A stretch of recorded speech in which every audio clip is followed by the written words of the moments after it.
Okay. And we're recording. Hi, Korea. Hi. So, this is different. How are you guys doing over there? We're doing pretty good. We are holed up with lots of books and videos and just hanging out. So Are you doing any teaching from home, or is it what's weekdays life like different for you right now from normal? um being around my kids all day is actually quite different. But I'm actually loving it. Since they're not quite school age, I have some like pre-K books we're going through, working our letters and stuff like that, but nothing too major. Most of all, it's just kind of reading and playing games and just having fun together, going for short walks. And yeah. Well, it sure is good to see you. And you know how much I love your voice. I think I've told you maybe once or Now, twice. Is that good to know. never? No. So, and I know for everyone right now, a lot of people miss you. We all miss each other, but we're in for something special. You're going to sing for us, right? Okay. Well, let me be quiet, and you just go ahead and do what you do. Okay. Amazing grace, how sweet the sound that saved a wretch like me. I once was lost, but now I'm found. Was blind, but now I see. 'Twas grace that taught my heart to fear, and grace my fears relieved. How precious did that grace appear, the hour I first believed. Through many dangers, toils, and snares, I have already come.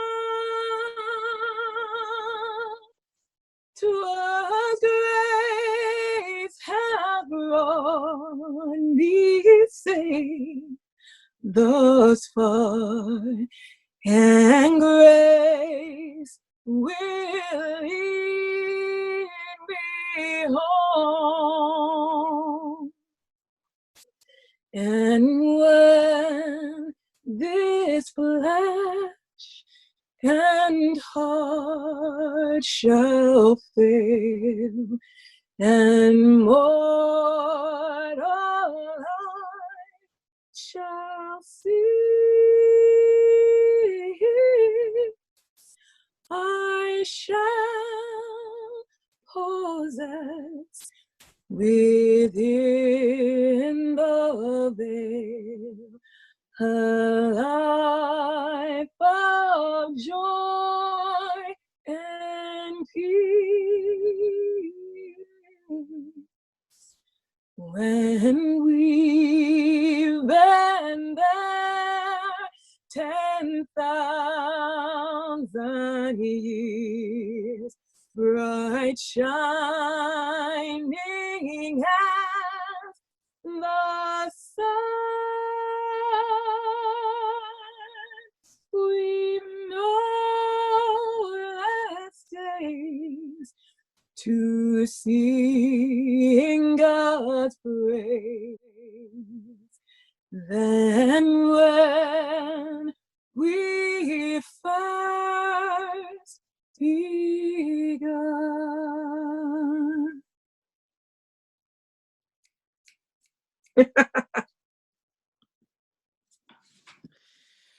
Thank you.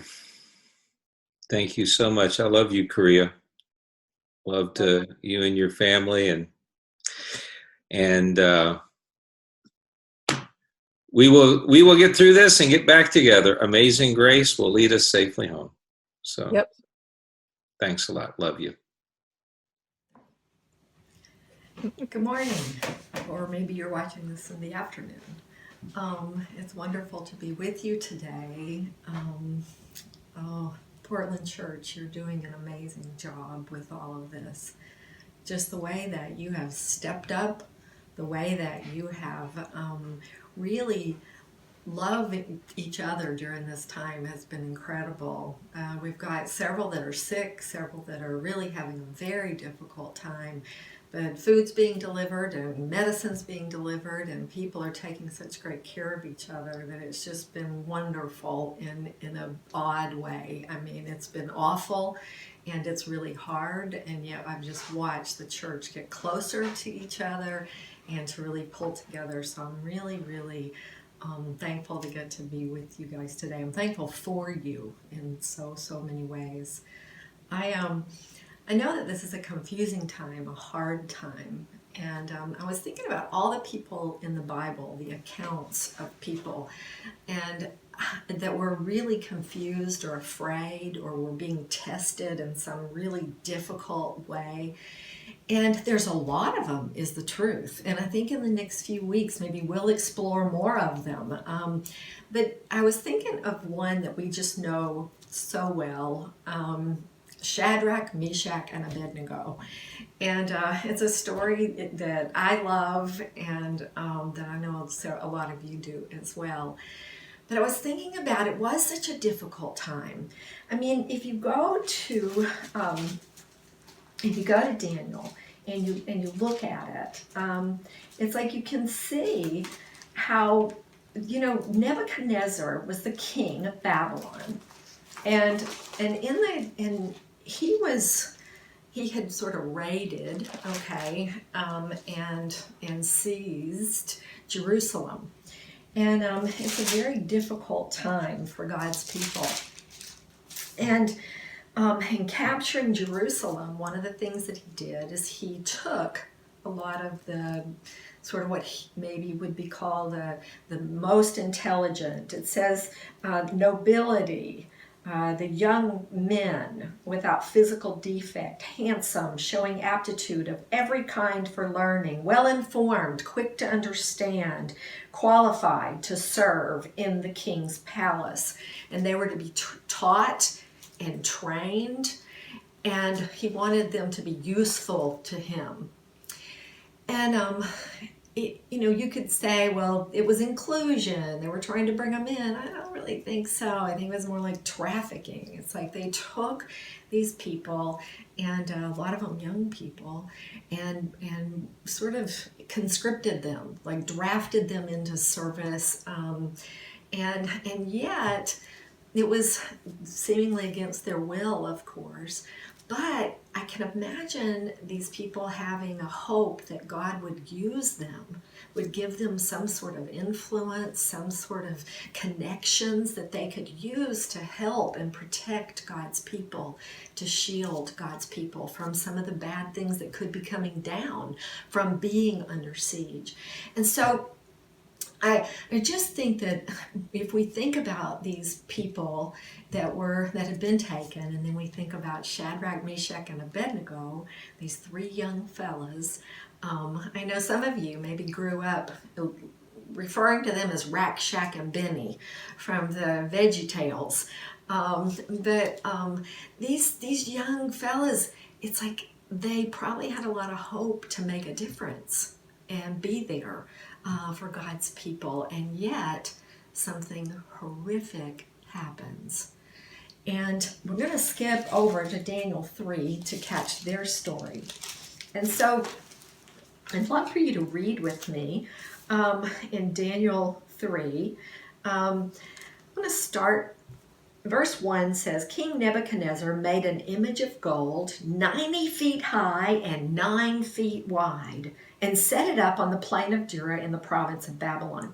So this king makes this statue that is stories and stories high. Maybe it's 8 stories or 7 stories or whatever. I don't know. If you could imagine. I mean, it was this incredible statue, and he wanted them to bow down and worship it. And so let's catch it in verse 4. Then the herald loudly proclaimed, "This is what you are commanded to do, O peoples, nations, and men of every language. As soon as you hear the sound of the horn, flute, zither, lyre, harp, pipes, and all kinds of music, you must fall down and worship the image of gold that King Nebuchadnezzar has set up. Whoever does not fall down and worship will be immediately thrown into a blazing furnace." Therefore, as soon as they heard the sound of the horn, flute, zither, lyre, harp, and all kinds of music, all the peoples, the nations, and men of every language fell down and worshiped the image of gold that King Nebuchadnezzar had set up. At this time, some astrologers came forward and denounced the Jews. They said, "O King Nebuchadnezzar, live forever. You have issued a decree, O king, that everyone who hears the sound of the music must fall down and worship the image of gold, and that whoever does not fall down and worship will be thrown into a blazing furnace. But there are some Jews whom you have set over the affairs of the province of Babylon." You can almost hear maybe a little jealousy. "Shadrach, Meshach, and Abednego, and they pay no attention to you, O king. They neither serve your gods nor worship the image of gold you have set up." Well, furious with rage, Nebuchadnezzar summoned Shadrach, Meshach, and Abednego. And so these men were brought before the king, and he asked, "Is it true, Shadrach, Meshach, and Abednego, that you do not serve my gods or worship the image of gold I have set up? Now, when you hear the sound of the horn, flute, zither, lyre, harp, pipes, and all kinds of music, if you are ready to fall down and worship the image I made, very good. But if you do not fall down and worship, you will be thrown immediately into a blazing furnace. Then what God will be able to rescue you from my hand?" Let's stop right there for a moment. I've often thought that Nebuchadnezzar was going along, and this is a really rough situation. I mean, these young men have been put in a tough place. It's like maybe they just tried to sort of get away with it back there, but they were brought in before the king, and he's like, "Okay, in my sight, if you don't bow down and worship this image of gold when the music goes off, I am going to have you killed." Now, you can imagine what was running through these guys' heads. Oh my goodness, maybe we could do something to prevent this. Maybe you could imagine just the wheels turning. Maybe they thought, well, you know what? I'll just bow down and stoop down and sort of tie my sandal, and when the music goes off, and that'll be good. Nobody will notice, and yet I won't really in my heart be bowing down or worshiping this image of gold. They could have thought of all kinds of excuses. I'm needed. I mean, I'm one of the few Jewish people that is going to be able to be a part of this government, this administration, this Babylon, and what's happening. I can maybe be used by God. How could I be used if I get killed? I mean, I'm going to be of no use. They could have thought of so many reasons, so many excuses to not take the stand that needed to be taken. But I've often thought that when he says, then what God will be able to rescue you from my hand, I've thought that maybe at that moment, maybe they had been thinking of all these ways to get out of it, but at that moment when he said that, it's almost like, of course, my God. I know what God can save me. And that helped them answer their question. Now, I don't know if they ever even wavered, but I know that that probably truly got their attention. And if you look at this, let's look at verse 16. Shadrach, Meshach, and Abednego replied to King Nebuchadnezzar, we do not defend ourselves before you. We do not need to defend ourselves before you in this matter. If we are thrown into the blazing furnace, the God we serve is able to save us from it. And he will rescue us from your hand, O king. But even if he does not, we want you to know, O king, that we will not serve your gods or worship the image of gold you have set up. Then Nebuchadnezzar was furious with Shadrach, Meshach, and Abednego, and his attitude toward them changed. And he ordered the furnace heated 7 times hotter than usual and commanded the strongest soldiers in his army to tie up Shadrach, Meshach, and Abednego and throw them into the blazing furnace. So these men, wearing their robes, trousers, turbans, and other clothes, were bound and thrown into the blazing furnace. Can you imagine what they were thinking as they were thrown in? Well, there was the answer. God decided it's our day to die. Verse 22, the king's command was so urgent and the furnace so hot that the flames of the fire killed the soldiers who took up Shadrach, Meshach, and Abednego. And these 3 men, firmly tied, fell into the blazing furnace. And then King Nebuchadnezzar leaped to his feet in amazement and asked his advisors, wait, weren't there 3 men that we tied up and threw into the fire?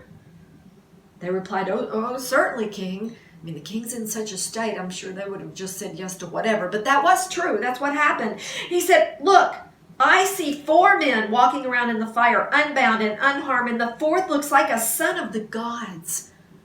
Was it Jesus? Was it an angel?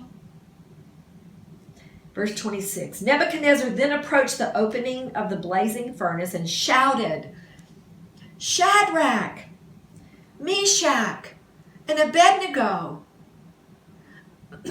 servants of the Most High God, come out. I don't know, but in my imagination, he's saying, please? It's almost like his attitude completely changed from being so furious to, you are servants of the Most High God. He went from what God would be able to save you from my hand to, you serve the Most High God. Well, Shadrach, Meshach, and Abednego came out of the fire, and all the people gathered around them. And they saw that the fire had not harmed their bodies, nor was a hair of their heads singed. Their robes were not scorched, and there was no smell of smoke on them. Can you imagine? These people were amazed. They watched them be thrown in. They watched them come out.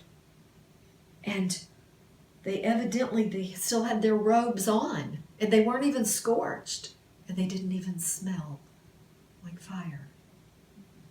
You know, it says, then Nebuchadnezzar in verse 28 says, praise be to the God of Shadrach, Meshach, and Abednego, who has sent his angels and rescued his servants. They trusted in him and defied the king's command and were willing to give up their lives rather than serve or worship any god except their own God. Therefore, I decree that the people of any nation or language who say anything against the God of Shadrach, Meshach, and Abednego will be cut into pieces and their houses be turned into piles of rubble, for no other God can save in this way. Then the king promoted Shadrach, Meshach, and Abednego in the province of Babylon. You know,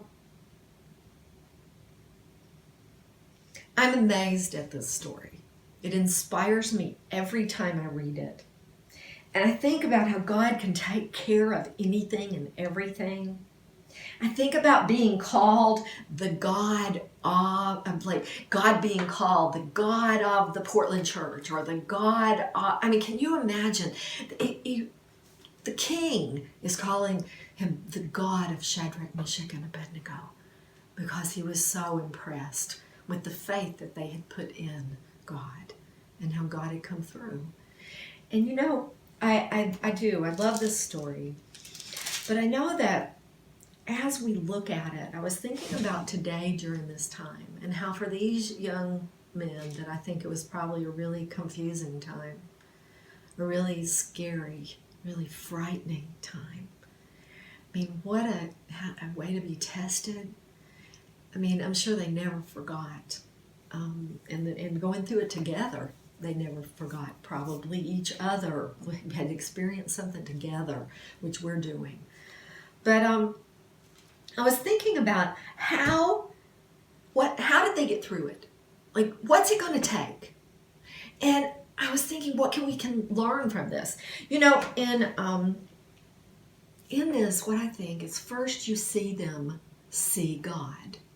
They saw him. They saw God's power. They remembered God's power. Remember when the king confronts them, what is it they say? Right off, they say, we don't need to defend ourselves before you in this matter, but the God we serve is able to save us.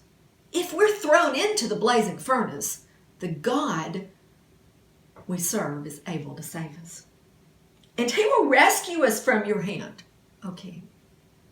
You hear that faith, that confidence, that understanding of who he was. And I think that's the first thing it's going to take. We're going to have to remember God. We're going to have to see God around us. We've got to remember the things he's done in the past, the prayers that he's answered yes to. You know, I think that we may have to think about his qualities, how he is so powerful, how he is incredibly powerful.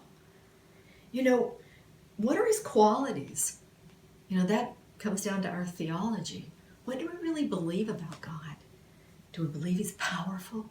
Do we believe he's everywhere? He sees everything, that he's compassionate, that God really is love? You know, is he wise? Is he kind? Does he always do what's best for us? You know, in Romans 1 and verse 20, it says, for since the creation of the world, God's invisible qualities, his eternal power and divine nature have been clearly seen, being understood from what has been made, so that people are without excuse. You know, we've got to realize that since the creation, God's invisible qualities have been seen. It makes it clear. It says that they are clearly seen and are understood from what was made. We need to look at the world around us when you get to go on a little walk down the street, as long as you keep 6 feet away from someone. But just remember how powerful he is. What are his qualities? And I think if we keep in mind, it helps our fear. I know if I can think, wait a minute, I've watched God work. I've seen him heal people. I've seen him work out things that couldn't be worked out. I've watched him move. I've experienced him in my life, walking with him. And you have too. We need to remind ourselves of that in the midst of all of this confusion and fear and all that's going on. You know, we all watch the news probably a little bit, and don't watch it too much, please, because it's so hard. But as we do, we've got to balance that with God and how powerful and big he is and how he can handle everything that comes up. But you know, to know God is to trust God. But sometimes I think we're a little hard on ourselves. We expect us to trust God without really getting to know him. We need to allow ourselves to get to know him, to study about him, read about him, spend time in prayer with him. It will connect us to him. We need to experience that relationship with him, and we will learn to trust him. But secondly, first we need to see God, see God's power. And then secondly, surrender to his will. You know, surrender is really what it's all about, right? And I see this so much in these young people that went before the king. When they say, oh, if we're thrown into the blazing furnace, the God we serve is able to save us from it. And he will rescue us from your hand, O king. But even if he does not, now I want to think about those words for a minute. But even if he does not. So God is powerful. He can save us. But if he does not, how do you feel about that? You know, that gets down to the core of our faith, right? If God is able to save me and doesn't save me from some harm, how do I feel about that? You know, so many people, this is a real issue with their faith. They're like, well, if a loving God is all powerful, how could there be sick and suffering children and him not heal them? Why wouldn't he stop the pain and the hard things in the world? And I don't know that we'll ever know all the answers. But all I know is that walking with God, a big part of it is surrendering to him, to accepting whatever his will is. You know, I've heard people say, well, God's not answering my prayers. And I always think, you know what that usually means is that you're not getting what you want. Ever felt that way? God just won't answer this prayer. But maybe he has answered, and the answer was no. See, when your children ask you for an ice cream cone, you answer. You say yes, or you say no, or you say later, another day. But God does answer our prayers. It's just not always yes. And it's not always the way we want. He says yes, no, or later in a different way. And you know, these young men understood that God can, and they believed he would, but even if he did not, they were not going to bow down and compromise their faith. Now that is real surrender, that acceptance of whatever God says. You know, Jesus was in the Garden of Gethsemane and he prayed, right? He prayed over and over for this cup to be taken from him, right? And the answer was no. If Jesus gets the answer no, sometimes in his time here on earth, don't you think that we're going to hear no some as well?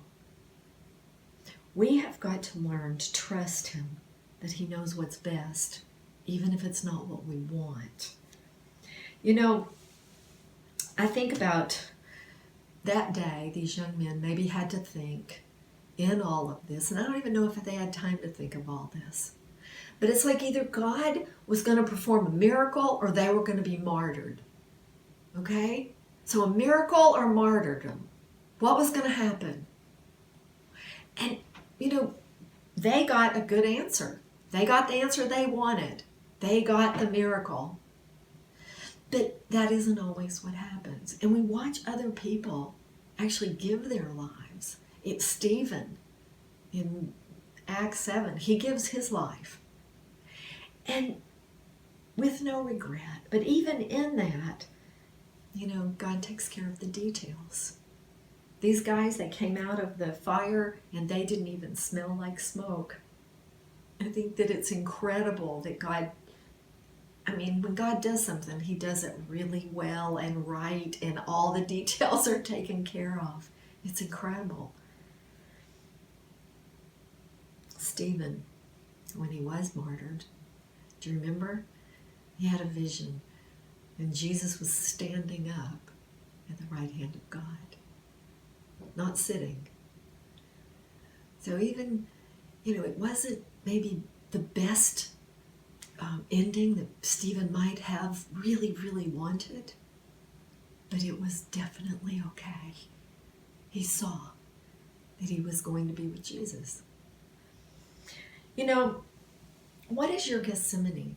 Maybe during this, what is it you're asking for? Maybe it's to stay healthy. Maybe it's for your parents to stay healthy. Maybe, I don't know. We're all asking for a lot, is the truth, for sure. But I know that it helps me in times like this to think back to the times I've needed to surrender, and those times I've had to really struggle and work through that surrender. I know that one time I was pregnant and carrying a baby, and the baby was in distress, was in trouble.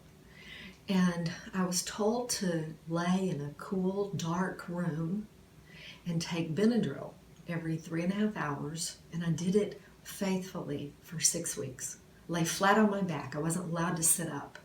There was no internet and no mobile phones. And 6 weeks on my back. And that was a lot of time to think and a lot of time to pray, hours and hours to pray. And to struggle and to beg God for this baby to live. But it was also time to surrender.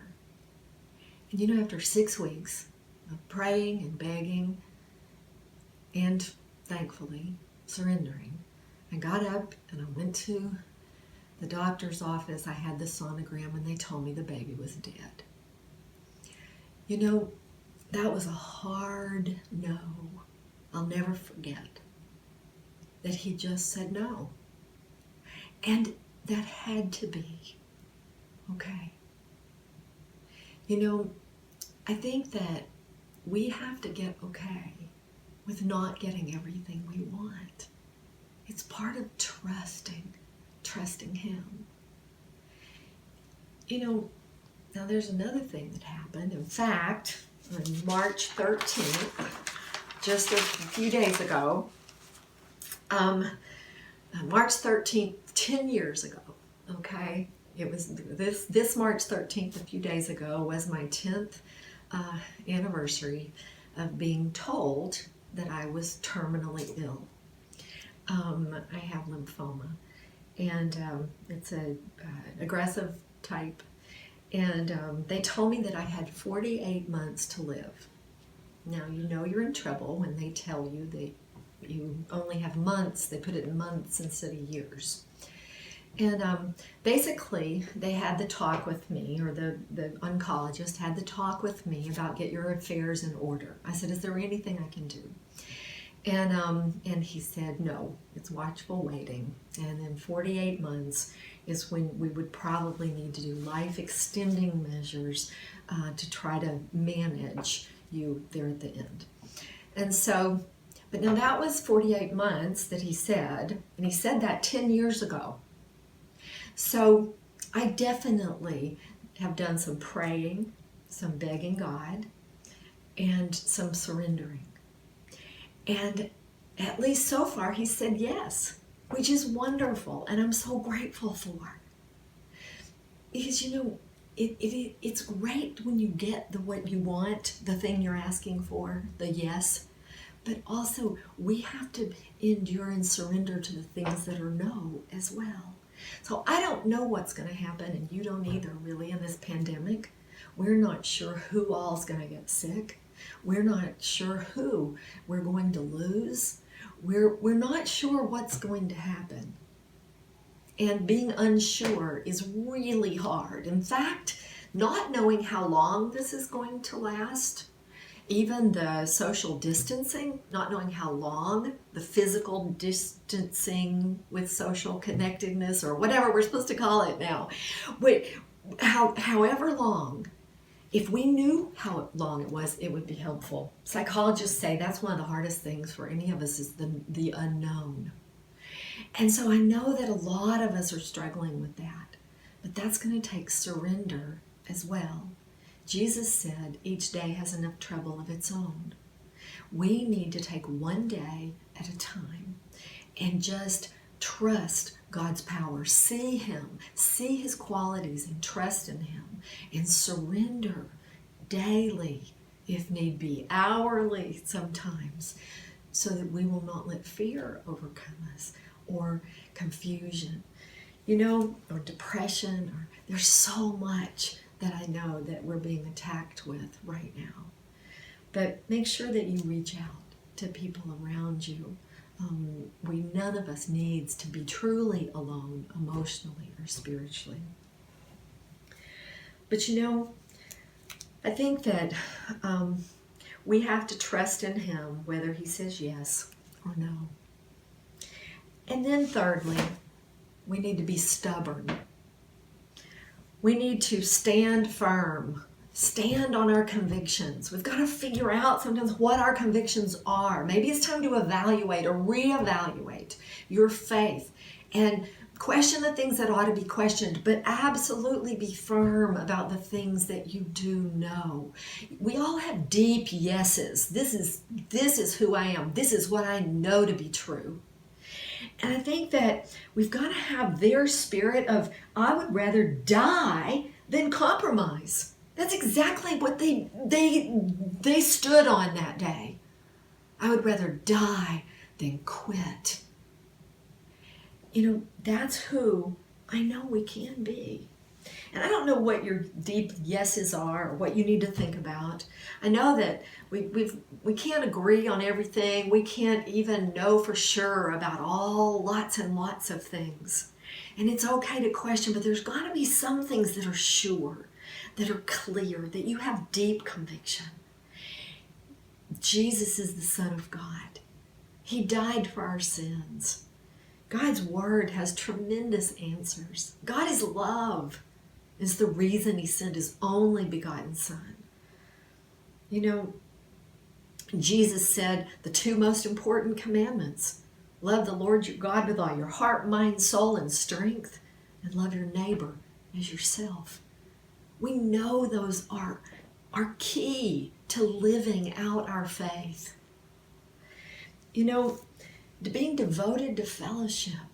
We know that all those one another scriptures are in there for a reason. And Jesus says in John 13, right, in 34 and 35, that our love for one another is how the world's going to know that we're His disciples.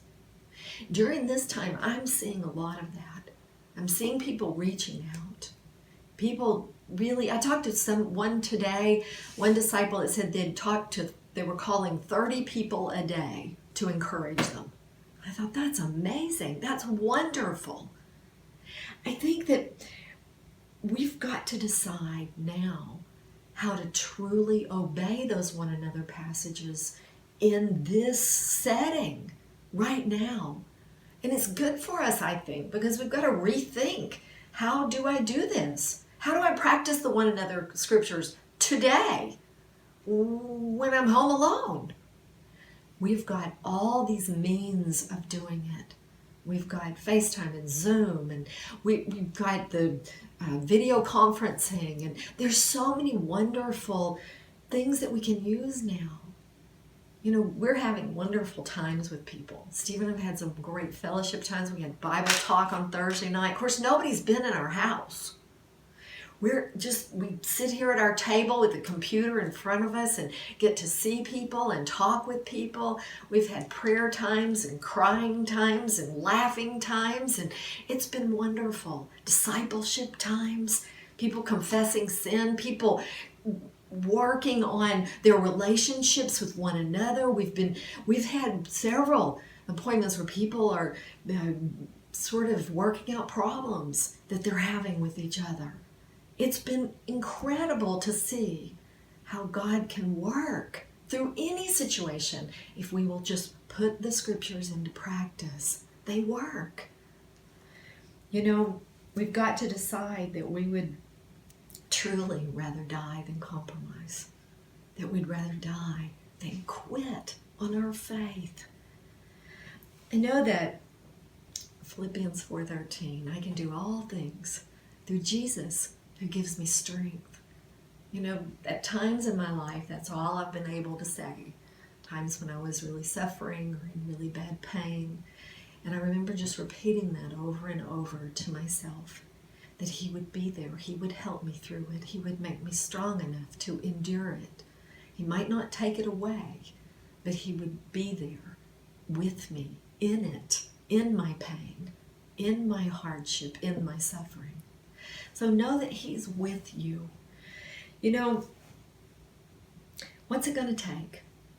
I think that what it's going to take is to see God's power, to say it. Say it out loud to yourself. Pray aloud.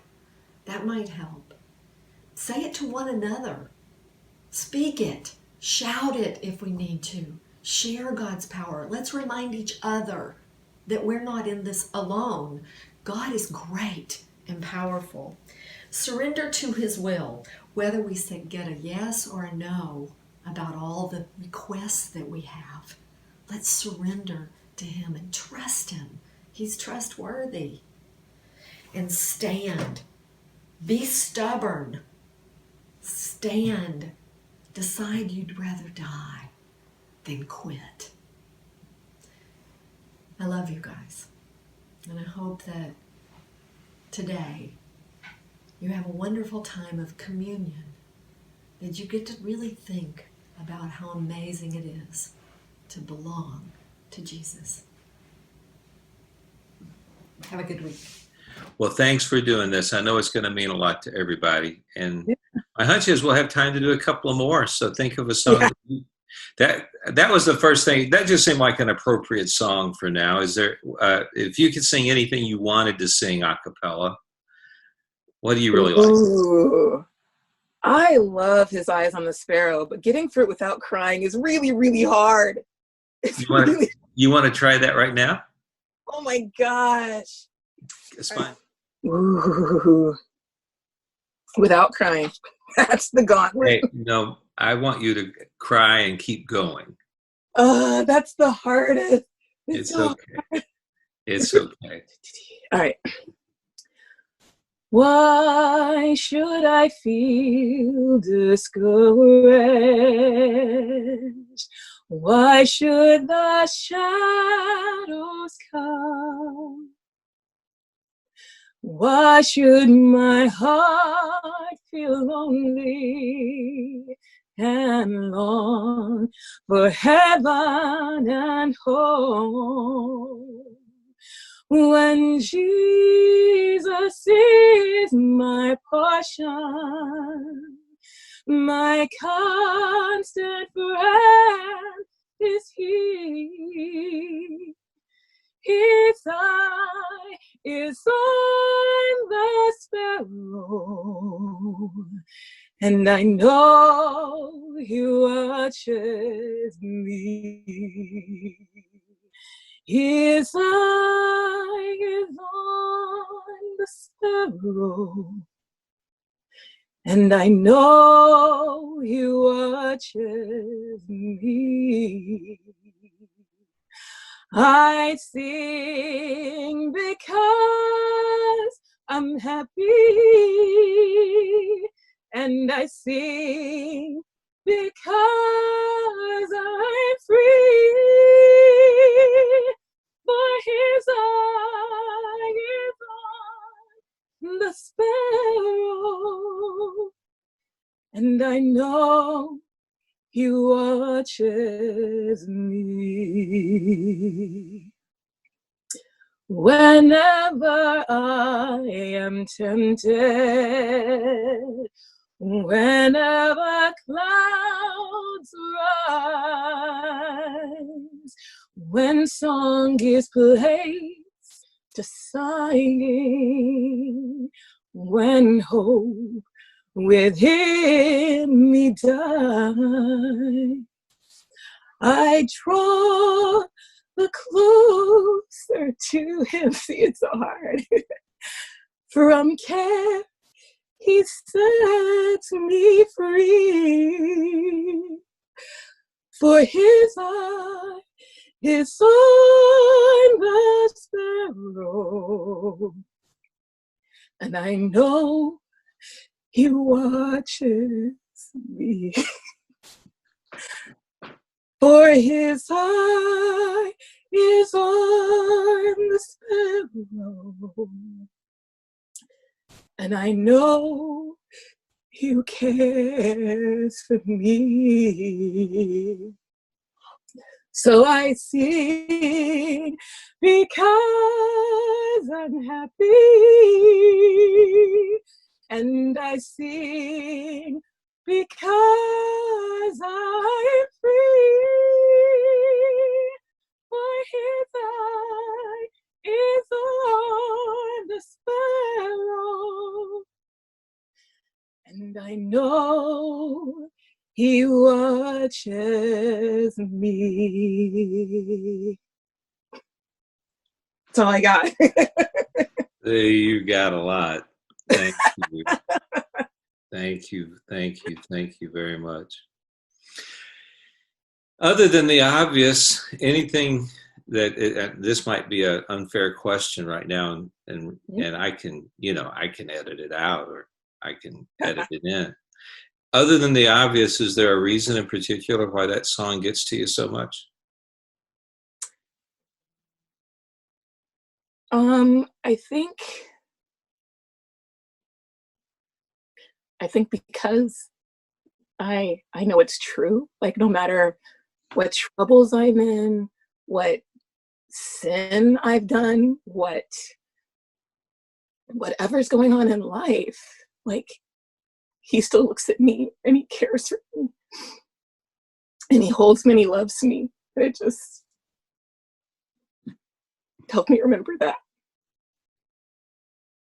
So yeah, even though I'm like, it totally makes me happy. It totally makes me cry. It's not like I deserve it or anything. It's just like I'm a hot mess, but his eye is still on me no matter what. So I'm not too small or insignificant. And that's one of my major struggles, that I think not that I don't deserve it, but that I'm not important enough, if that makes sense. Worthy in that sense. So yeah.